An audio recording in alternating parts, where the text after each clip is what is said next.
Hey, look who's back with the podcast. This episode's sponsored by Blue Chew.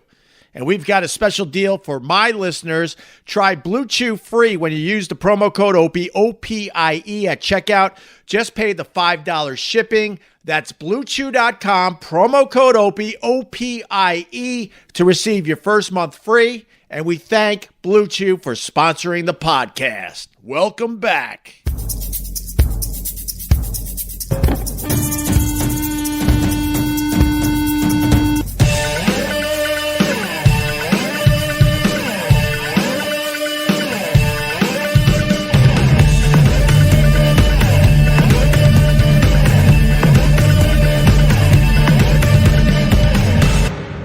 Glenn, you're first on the YouTube, my friend, saying morning open all right on. Last night, this house was a rockin'. A lot of wind, a lot of rain. Lisa Connor, you are first on the Facebook. Good morning, Buttercup. Scott Watson and Ted Palawada and Tim Start and RJ Hinners and Rachel with the good morning lamb chop. Jimmy Frankum, David Strauss, Sean Cleary, Mitch Kristen. Who else can I? The names are going by. Leslie Larson. How are you, GH? From Lisa Connor, Justin Robo, Spartan off the YouTube. Pat Duffy says, good morning, I'm alive. Pat Duffy was camping in the middle of pretty much the woods in Jersey, looking for the New Jersey Devil. And we were supposed to live stream, but I had a hell of a weekend. I was spicing up my Facebook page, and I might have lost my Facebook page for the weekend. I got it back, but I still don't have a lot of my features. I lost videos. I lost analytics. I lost posts. I think I lost money. That's why I was very, very silent this weekend, Pat Duffy. But I hope you had a good time camping this weekend. We'll catch up. I'll find out all about it. But I'm kind of bummed that I wasn't able to turn the live stream on while you were in the middle of nowhere by yourself. That seems very, very cool, my friend. By the way, if there's anybody that's an expert with Facebook, please let me know. I sure could use your help. Nothing like thinking you know what you're doing and you're just clicking around Facebook, and next thing you know, you just lose total control of your own Facebook page, and it's just floating in space with no ownership. I'm like, oh, this is good. You idiot. Facebook is very, very complicated. Every time I try to do something on that damn platform, I mess something else up. Ooh, Pat Duffy, I didn't find the Jersey Devil, but I think I found myself. Good for you, Pat Duffy. My God. You got in touch with your real self, did you? Can't just hit up the Zuck, Kenneth Sirac says. Yeah, that's what I'll do. Hey, Pat, were you doing any of that meditating out there in the middle of the woods? You know, Eckhart Tolle says, oh, shut up, Ope. Yeah, I can't just call up the Zuck and say, yo, Zuck, I messed up my own Facebook page because you've made it very, very complicated to navigate. And then when you have an issue with your Facebook, you can't get a hold of anybody, Pally Wally. So why don't you give me a little ringing dingy and we'll figure this out together. What do you say, Zuck? That's the problem with nerds, man. They don't know how to communicate to everybody else. They have their own fucking language. They set up this Facebook and they think to themselves, oh, this is very simple to navigate. And us dodo birds sit there like, do I click this or that? I'm just going to click this because now I'm just getting frustrated. And then you watch your whole life just go poof. Poof, because I kind of need my Facebook page to make a little bit of a living and to communicate with my fan base. And I'm like, oh, that's good. Now I got nothing. When something goes wrong with your social media, you know, we all start Googling our asses off to try to find the answer. And there's no, for the most part, some of the basic stuff is up there. You're like, oh, I see. Okay, I can navigate through this. Okay, it's 4 easy steps. All right. And then other things, you're just in the middle of the wild, wild west trying to find somebody that can help you. And India knows this, so they got all sorts of tech videos. They take advantage of the fact that a lot of us are dummies and mess up our Facebook pages and our other social medias badly. And then you click on their tech videos from India, and oh my God, that's a whole nother world. Jordan Shepard, my 11-year-old nephew, got caught looking up porn on his PC I bought him for Christmas. 11. I'm trying to think if that's early or not. Trying to think when the kid finally started seeing some things that were a bit on the naughty side. Naughty. I know we did that already. It's Jonathan Parr, one-hit wonder with Naughty.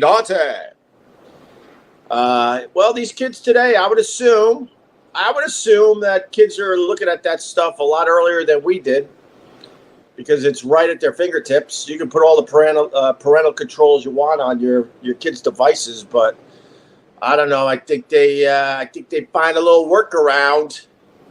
My son wants us to have a third kid, so basically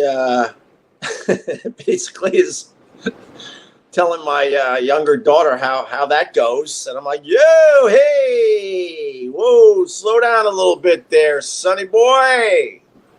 Telling her how you make a baby. He's only 10, and he's telling her, and then he's basically saying, look, we got to leave mommy and daddy alone for a night, and then we're gonna have a third kid. And I'm like, whoa, how about we go back to Roblox for a little while? So I got my Facebook back, but I don't even know if you throw me a few bucks if I even get it at this point. But that's okay. I turn this on for the love of it anyway. And then maybe if I find one of you big eggheads out there, you can help me get my Facebook page back to where it was. I need an egghead. Can you just look up eggheads in the yellow pages? It was a nightmare, man. It was a fucking nightmare. And everyone's asking about Doggie. Doggie's doing good, but the weather was kind of shitty out here. So that sand is really wet. You can't put a dog on that sand when it's wet, because that becomes a nightmare as far as cleanup goes. And it's too early in the season to just hose him down. So he has to kind of stay on the deck. Look at him looking at the beach, longing to be out there sniffing dog butts and playing with Honey, the giant mastiff. I don't know, Doggie. I think we're gonna have a lot of rain this week, so you might be indoors and on decks for a few days in a row now, my friend. And I'm not happy with you. Steve Marvin, I was waiting for somebody, so there you go. I'll give you the credit. Steve Marvin off the YouTube. He says, "What's a yellow pages? LOL." Well, that proves that I really truly need an egghead, because I haven't even realized that there's no more yellow pages we don't have the yellow pages anymore. Well, goddamn, how do we look up stuff if we don't have the yellow pages? And sadly, I'm desperately looking at the chat room. I'm desperately looking for one person that goes, "Hi, Ope, I'm an egghead, and I can help you with your Facebook problems." So we had to go to the pet store to get some of the self-feeding fish stuff, where it lasts 5 days, so the fish are good. That was the mistake when I saved the fish from the city, bringing them out here. I'm like, oh, that's right. Eventually, that's going to be problematic when we start going back and forth, and when we start actually living in the city more than living out here. Now what? Do we save the fish again and bring them back to the city? That's too much work. Oh, this was after my wife got her first shot of the Pfizer. So I got one shot. My wife's got one shot. We're starting to look at opening things up. So then on the way home, I'm like, oh, I got to get that fish food, So then she says, oh, we need a new harness for the dog. He outgrew everything. So long story short, we go into the pet store, and it should have been a very quick, simple thing. Me and my son know where all the fish supplies are. We run to that shelf in the back to the left. We grab the self-serving fish food, whatever the hell it's called, and we get the hell out of there, and we're good for maybe less than $10. Oh, $200 later, we're leaving the pet store with harnesses and new leashes and new dog food and new dog treats. I told my wife, put down the dog raincoat. We're not getting my dog a raincoat. We're not walking around with my dog wearing a raincoat. And instead of it being nice and quick and easy, it was a mess because I didn't know this, but they allow your dog to just pee all over the store.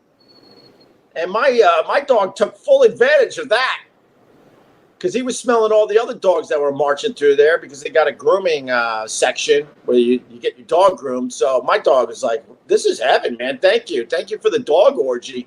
And just started peeing on cat displays and everything in between. It was unbelievable. And we're all panicking. And then the people run up to us and I'm like, oh, great. We're going to get in trouble. It's probably like a $200 fine or something. Or at least in New York, they would have called the cops. And they're like, oh, no problem. There's cleaning stations all over the store. Your nearest one is right there. And that's when I finally noticed that this whole store is filled with brown paper towels and sprays. And people are just mopping up their dog pee every fucking day in that place. I had no idea. So we came home with all the goodies for the dog. Because we spoiled him. He doesn't want to eat his dog food anymore. And this lady's like, oh, let me show you all our choices. This is all organic stuff. This is beef. This is chicken. This is fish. And oh my God, the dogs just go crazy for the venison. Or the venison, I should say. They go crazy for the venison. And then over here, you got some canned food. And all you need to do is put a little scoop on it. So I would suggest you buy a few of these cans and scoop out a little bit and mix it in with the dry dog food that he's not currently eating. And then you can come back and get the real expensive stuff. You see the display here. This is, if you really give a shit about your dog, you're gonna buy this dog food. If you don't give a shit about your dog, let me take you down this aisle that's dark and barely lit. That's where all the bargain dog foods are. But the big display, they shame you. They shame you into buying the good stuff. Yeah, exactly. Thank you, first name off the YouTube. Really? How does she know? Did the dog tell her? Exactly. Schmuck-a-muck. I will never do that. Dog ice cream is the whitest thing ever. And it's taken the world by storm, the dog ice cream. I hear about that crap all the time now. You got to get your dog some dog ice cream. I'm like, no. Because any dog owner out there knows when it comes to treats, I don't want to give my dog anything that takes literally 1.5 seconds to eat. That doesn't do any of us any good. We want something that he can gnaw on and chew on for hours. My fellow dog owners understand that. Why would I get him ice cream where he would eat it within 2 seconds and then we're like, now what? He's being a big pain in the ass. Now what? The beach is wet. We can't have him run around on the beach. And then you give him something that he'll chew for the next hour. And then you're like at peace. And then you could go back to trying to figure out where your Facebook page went. Where the hell's my Facebook page? I'll just find the help center. And I'll write a thing or two and they'll get right back to me. 3 days later. Whatever. Do we really need my Facebook page to make a few bucks and keep in touch with everybody? Chris Shoplock, dog ice cream equals the green apple splatters. Yes. Dude, make your own banana, yogurt, peanut butter, and freeze. Thank you, Curry, actually. I appreciate that, and that makes sense. Yeah, because that shit is expensive, too, man. You can spend a lot of money on your dog, I'm finding out. And this pet store, it's so sad. I walk in with our golden doodle, which is such a no-no in the pet world. People look at us and just roll their eyes, and then I have to go into my dumb spiel. I'm back to giving the spiel because the other way wasn't working, where I just told people it's none of your business. So then I have to go back to telling them, look, we went to the shelters and everything, but I'm really highly allergic to dogs, so we couldn't get a regular dog. We had to get one of these hypoallergenic dogs. And, I got to tell you, since we got Doggie, I haven't sneezed once, so it's working out quite nicely. And then I go into my new thing is I go, well, back in the day, I'm really allergic to cats, but I actually saved 2 cats so I could turn them a little. And then that's not good enough. And then I go, my brother Brett, he saves everything. He's got so many cats, he doesn't even tell anybody how many he actually owns. And I think one of the cats has like an eyeball that's falling out of its head. That's how good of a guy my brother is. So will you please stop judging me? Because we got to get the harness and we got to get the dog food and get the fuck out of here. But anyway, we walk in there, and the lady I was explaining that to had 2 dogs right at the entrance on death row. You guys have seen the death row thing, right, at the pet store? You walk in, there's 2 dogs in cages, and they don't have much time left. One was a beautiful brown pit bull mix. And the other one, I don't even know what the other one was because I was focused on the beautiful brown pit bull. It was sort of like kind of a puppy, probably 6 to 8 months old. And I was like, God, I wish I wasn't allergic to dogs. I would grab that dog. So basically, they set up in these pet stores. I didn't know this because I haven't been a pet owner. A pet owner? How did that come out? A pet owner in quite a while, but these pet stores on weekends, they bring a couple dogs in there that are on death row, hoping that someone's going to snatch them up. Boxer pit mix is nice. I think that's what it might have been there. Kilo Soul. Jen Ferris, if they're in the store, they're probably being fostered.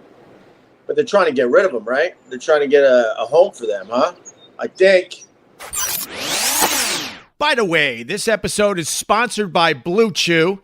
Guys, it's been a hell of a year. Personally, I feel like I've aged 12 years over the last 12 months.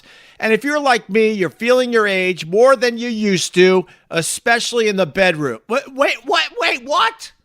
I'm still good in the bedroom. Anyway, it's time to snap out of it. Spring is here, and it's time to get sprung with Blue Chew. A boing. We're talking about boings, people. Blue Chew is a unique online service that delivers the same active ingredients as Viagra and Cialis, but in chewable form and at a fraction of the cost. Blue Chew's tablets help men achieve harder, stronger erections to combat all forms of ED. Blue Chew is an online prescription service, so no visits to the doctor's office, no awkward conversations, and no waiting in line at the pharmacy. And it ships right to your door in a discreet package. Oh, the process is so simple, too. Sign up at BlueChew.com, consult with one of their licensed medical providers, and once you're approved, you'll receive your prescription within days. The best part, all done online. And you don't like swallowing pills? No problems here. Blue Chew's sildenafil and tadalafil tablets are chewable. I said those 2 things right. I'm proud of myself right now. Blue Chew's tablets are made in the USA, and they prepare and ship direct, so it's cheaper than a pharmacy. All right, so listen up. If you could benefit from extra confidence when it's time to perform, visit BlueChew.com for more details and important safety information. And once again, we've got a special deal for my listeners. Try Blue Chew free when you use the promo code Opie, O-P-I-E, at checkout. Just pay the $5 shipping. Once again, that's BlueChew.com, promo code Opie, O-P-I-E, to receive your first month free. And of course, we thank Blue Chew for sponsoring the podcast. Just blocking the obsessed, my friends. Just blocking the obsessed. And it's good to know that you guys could just block them too. And you know what's weird? We're having a damn good live stream this morning. It's just fun and light. Just telling you about my weekend and these people. It's just amazing to me. I don't know what they're trying to accomplish. I don't know who they're fighting for. I don't want any of you guys fighting for me. I like that you support me. I like that you join the live stream every day and we have a good time. We have a good crew, but we're not out there fighting some imaginary war. Gary Krasinski, I hear the birdies. Hi, birdies, he writes. That was him, not me. I was just, putting the accent on his comment. Hi, birdies. Yeah, the birds are chirping. It wasn't a beautiful night, though. The rain was coming down sideways. A lot of fucking wind. Steve Marvin, I don't understand if they don't like you. Why show up to troll? That's a very, very good point, because I've never told any of you guys to go troll anybody else. I know there's a bunch of you that fight back, but you're not searching out a place to hate on. Look, I'll say it, Anthony. I mean, the answer is Anthony has encouraged all those people to just beat the shit out of me. Aaron McCauley, oh, you need to sell the dead air from these live streams. Sell it to one of those calming apps. Birdies. I could sell it for golf coverage, I think. Although the ocean, right? Well, I mean, next time they do Pebble Beach, I could sell some of this, just shut my mouth, have the waves and the birds, and then next thing you know, Jim Nantz could talk over my sound. You know what's funny? When I first started these live streams, I'm a radio guy, you know. I think you know that by now. So when you're on the radio, dead air is really, really bad. Every once in a while, it's good. If you want like a dramatic pause for something, or you just want to be an asshole and leave someone hanging, you know, you've heard these things over the years. So when I moved into the live stream game of doing this every morning, you know, I want to take a sip of coffee, or my dog is distracting me and I want to make sure he's okay. Or honestly, maybe I don't have something to say for a few seconds as I kind of look down at the comments. I started panicking because the radio guy in me is like, you got to keep talking no matter what. And then when I edit these things and I hear, like, when I'm not talking, how soothing it is with the waves and the birds, I'm like, oh, okay. If you want to just take a break and breathe and have a sip of coffee or look at Doggie, it's fine by the people, because then they get to hear the birds and the waves. Cryptisith. Wow, you're not really going to build an audience with a name like that on the YouTube. Cryptisith. I like Opie and want this show to keep going. I just think it would be good to have a comic co-host. No! I don't even know if this is actually a show. Although I should probably get some of my friends on more. I was going down that road and then I backed off for whatever reason. So I got to get back to that. But it's a very different experience, and that's what I like. I like the fact I turn this on and go, oh my God, I have nothing to talk about. And then I see all you guys pop in the room. I'm like, oh my God, they're expecting me to say something. And then I kind of improv my way through the goddamn thing. It's kind of fun. And the other thing about the Facebook disaster from the weekend, I didn't really look at the final round of the damn Masters. And I love my golf and I love watching the Masters. Although I hate the fact that they try to make it so mystical with the light piano music and making this course bigger than it really is. It's Augusta is a real big deal, yes, but you don't have to sell it as such. Everyone knows it's a big deal. Just let it be, Jim Nantz. Just let it be. But I couldn't watch the final round because I was just over and over again trying to figure out my Facebook issues, because you got to figure it out yourself. Facebook ain't gonna help you out. Google ain't gonna help you out. So you just click around and hope that you click the right combo of buttons and get all your shit back. Go to my page, you'll see. Speaking of going back to it, let's commit to a Friday beer show now, Pat Duffy says. You're on, Mr. Duffy, you're on. So I didn't really get to see, I can't even say his name, the Japanese guy. Oh, my God, I know my golfers, too. I forgot his fucking name. He won the Masters, first Japanese golfer to win.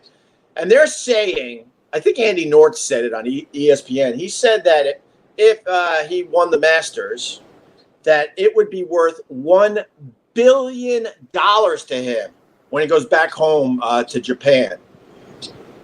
Jen Furs, how does your family not kill you for screaming at 7 a.m.? They're downstairs. There's a few levels here, so I got some padding. But I hear one or two of my kids are up, so they're hearing this nonsense as they watch Loud House, the Loud House. Or are they watching Big City Greens? It might be Big City Greens. Thank you, Jen Furs. Hideki Matsuyama. Vincent Scaramuzzo got the first name. Hideki and Jen Furs got this last name. Matsuma. Thank you. Supposedly that victory is worth $1 billion to him. That is insane. And yes, the Japanese love their golf. Did you see what the caddy did? We need a little of that in America, by the way. Ooh, Doggie just saw something, just ran across the screen. He probably he probably sees the deer. We got a family of 5 deer that wander around this house. I'm just waiting for the day when we only count 4 and go, oh, who was the asshole that took out one of the goddamn deer? But the caddy, and we need a little more of this in America. So his golfer wins the Masters. He takes the flag because that's tradition. And then I think he put the flag stick in upside down. It went viral. You can check this out for yourself. And then he bowed and showed respect to the golf course. I thought that was really, really cool. Yeah, Chuck Lynn, you saw it. Bowed in respect to the game. Yeah, man, I thought that was really, really cool to see. We could use a little of that. We could use a little respect. Instead, I get people that I made fucking happy for years doing a dumb radio show now trying to beat the shit out of me. How about you show me a little respect? I'm just kidding. I don't care. The Japanese do that even when they lose. Well, that's even cooler if they're doing it when they lose as well, Chico Sansi. Oh, Gus Chiggins, a black golfer would have taken a knee in solidarity with criminals resisting arrest. Really? Is that what would have happened, Gus, you racist? I've never seen that in my life, you racist. You do realize there were a few black golfers that played in the Masters, and none of them fucking took a kneel, you racist. Oh, God. That's just... Why are you like that, Gus? A black golfer would have taken a knee in solidarity with criminals resisting arrest. No, they wouldn't. They didn't do that. It wasn't even a thought, Gus. Only in your sick mind that's happening. Ohm. Racism detected. Racism detected. You're 100% right, Ohm. That's just plain racism right there. Simple as that. Luigi goes, how is that racist? Because he's just assuming that black golfers would take a knee at a golf fucking tournament. He said a black golfer. It's racist. He's just assuming a whole group of people are going to take a fucking knee during a golf tournament. That's what makes it racist. It's pretty obvious. Black golfers struggle to play on some courses still. Yeah, man. I mean, Augusta was built, I believe, by slaves. They have a long history of some racist shit down there in Georgia. So to follow your point, I'll go with your point a little bit. At least we can discuss this. If they really gave a shit about that, they wouldn't have played in the tournament, my friend. First name, Ope man, Ope smash. First name on the YouTube. No, I'm not mad. You know, there's people like that out there just making blanket statements like that. Lobster, maybe see you at the Red Lobster after the golf tournament, just like Happy Gilmore. Ohm. I used to love the Red Lobster. You know, I realized the last time I went to the Red Lobster was, I was in my 20s, so a very, very long time ago. I used to really, really like the all-you-can-eat shrimp because I was on a budget, and I went in there. It finally got to me that their all-you-can-eat shrimp were a bit on the teeny-weeny side. And the last time I went there, I took a lovely young gal. I was driving her home. We both went to Geneseo. She lived around the Syracuse area. Too much information. So I cut across New York to drop her off in the Syracuse area. And then I took a little south of the road back down to Long Island. And I didn't have much money. And this was in the days where I really didn't understand anorexia or bulimia. And this girl was beautiful, but she was a little bit on the light side, to be polite. And the kid didn't have much money, but the kid really, really liked this girl. And I was able to say, hey, I'll drive you home. You know, I was trying to date her. And I'm like, hey, why don't we get a meal? And we go to Red Lobster. And we're sitting there and we're just eating our faces off because we're college kids. And I don't care how much money I'm going to spend because I really like this girl, even though it's going to make me broke for a while. And she had a very healthy appetite, that's for sure. And then she excused herself, went to the bathroom. She was in there a while, which I thought was a little weird. I'm like thinking to myself, look, I'm paying for this meal, so she's not in there to avoid the check. Jamie Marie D. I was laughing at my stupid thing right there, but now I'm laughing at you. Jamie Marie D. Does Red Lobster remind you of the scent of one of your girlfriends? Jesus. Only if the shrimp, the all-you-can-eat shrimp, was in the dumpster out back for about a week in the hot sun. Then, yes, the answer would be yes, Jamie Marie D. I expect a few ews to come in now. So she comes back from the bathroom, sits back down in our little booth, and we're finishing up dinner. And then I'm looking at her like, why is she crying? And it turns out that her eyes were puffy and very moist. And it looked like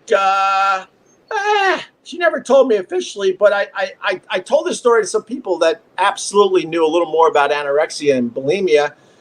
And they said, hey, idiot, when she left you and went in the bathroom, she was putting fingers down her throat and puking up all that food. I'm like, oh, my God. That's why she came back with the moisture in her eyes and the puffy eyes. And it kind of made me mad because it was my hard-earned money. But then I'm thinking maybe she did enjoy the meal. I don't know. I don't know how that works. Do you actually enjoy it before you get rid of it? Before you do the purge? So I was kind of mad, and then I kind of wasn't because it was still a nice date. And then we, I don't know. Then we got back to college. We tried the dating thing a little bit, and it just never really worked out. I have another one of those stories. So there was a girl that I was sort of, it's college. Do you say you were sort of seeing them? And I brought this girl back to my dorm a couple times, and she was obsessed with eating after the bars closed. And, you get your munchies, certainly if you've been drinking all night, and then you come back to the dorm room. And I'm thinking, well, I don't really want to, I don't really need food at this moment in time. I'm thinking of other things. And she insisted that we get pizza and chicken wings and all this. And it would be like 2 a.m. And I'm like, oh, all right. So we would bring all this food back to the dorm room because all the little restaurants on Main Street in Geneseo, they would stay open because they know all the college kids are going to be wandering out of the bars at 2 a.m. looking for munchies. So I would be like with 2 hands bringing all this fucking food back to the dorm. And this girl was a hubba bubba. She had a nice little figure. All the parts were in the right places and very, very nice. Very nice. But I always found that this thing was a little weird, that she really needed to eat a lot of food after the bars closed. And it didn't look like she needed to eat a lot. So then, long story short, we go home for the summer, and I come back, and her friends say that, I forgot her name, to be honest with you. Her friends, I know she was from Cortland. Her friends said, yeah, she didn't come back this semester. And I was kind of bummed because I kind of liked hanging out with her, And I was bummed out. And then homecoming weekend, I'm on Main Street in Geneseo, and I hear this girl scream, oh my God, Opie! And comes running towards me. It's the girl. Now, at this point, I haven't seen her in, I don't know, 4 or 5 months, maybe 6 months. And she's running right at me, screaming my name, all excited to see me. I didn't recognize her. You want to know why? She was about 50 to 60 pounds heavier. I didn't recognize her. She went home to try to figure out this eating issue she had. And she came back to Geneseo for homecoming, saw me it was Main Street. I know exactly where I was. Outside that damn diner, I forgot the name of it, where Fat Augie's used to be, right around there. And she runs up and hugs me. I try to give her a hug back, and my hands don't really connect as I'm hugging her. And I'm like, I got to tell you guys, man, I'm a naive, stupid kid from Long Island that was brought up in a very strict household. So I was not knowledgeable on a lot of things, especially back then. I'm like, what the hell? How does a girl gain 50 or 60 pounds in less than a year? Half a year. And then another friend of mine, you idiot, she has, I forgot what she had. Is that bulimia? But then she stopped purging, maybe? Is that how that goes? I'm not sure. I'm not an expert. I have no idea. I can't give out medical advice on my live stream. But she looked a lot healthier, that's for sure. And she's another one. I never knew what happened to her. I'm not saying that it's a Scaramuzo. I'm not saying that. I'm happy that she went home and she was taking care of whatever eating issue she had.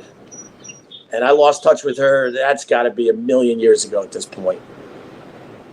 Jeff, does your dog ever get shit caked into his fur? Oh my God, all the time. But I get in there. I'm the one in my family. I get right in there with a wet rag. Sometimes I got to snip it out of his fur, but I'm the guy. I could wash his butt, no problem. I could get right in there. I've explained that. I'm the one in my family, you know, when the kids used to puke on the sheets and stuff, I'd be on puke patrol, and I'd just be washing out the sheet in the sink with my bare hands, getting all the clumps out, getting it ready so we could throw it in the washing machine. No problem. I'm good like that. Oh, I'm proud of my daughter. Maybe I shouldn't say this. I forgot to tell you. All right, I got to lower my voice for this one. I'll end with this. So last week I went into the city for a couple days so my daughter could do some schooling. We're going back, I think, to do more of that this week. So the live stream is going to be a little weird, but that's okay. We'll figure it out. And on the way home from New York City back out to the beach, we were in a stretch of the Long Island Expressway where there's no way you could stop. Even if you wanted to, there's nowhere to go to take a leak. My daughter goes, Daddy, I got to take a leak. And I'm like, now? And I'm like, oh my God, this is incredibly problematic. Without missing a beat, she goes, I'll just pee in a bottle, Daddy. I'm like, oh my God, I think I love you even more. So we're rolling down the Long Island Expressway, and she made her first pee in a moving car in a bottle. That's something to be proud of. And then we had to call, you know, my wife, her mom, obviously, to brag. So we called the house, and everyone was like, congratulations. And then now I feel like I got to go to the stationery store. Am I dating myself by saying stationery store? And I want to pick out a card now. I want to pick out a card saying, congratulations on your first pee in a moving car. How about that? Greg Buell, great dad moment. You are not, I swear to God, you're not wrong. I couldn't believe it. I was so happy. I wanted to cry. I was so happy. It was all her suggestion. Usually as a parent, you're like, I don't know, can you pee in this bottle or something? And the kids would be like, oh, God, no, I'm not doing that. She suggested, and she took care of the whole thing with no spillage. And I know how you women are out there with the pee. Guys have like a nice little stream. Girls, whoosh, whoosh. What the hell is that? What the hell's going on in there? Nothing, I'll be right out. Whoosh, whoosh. You expect to open the bathroom door and see pee on everything. Oh my God, Gaunt didn't figure that out for the ladies.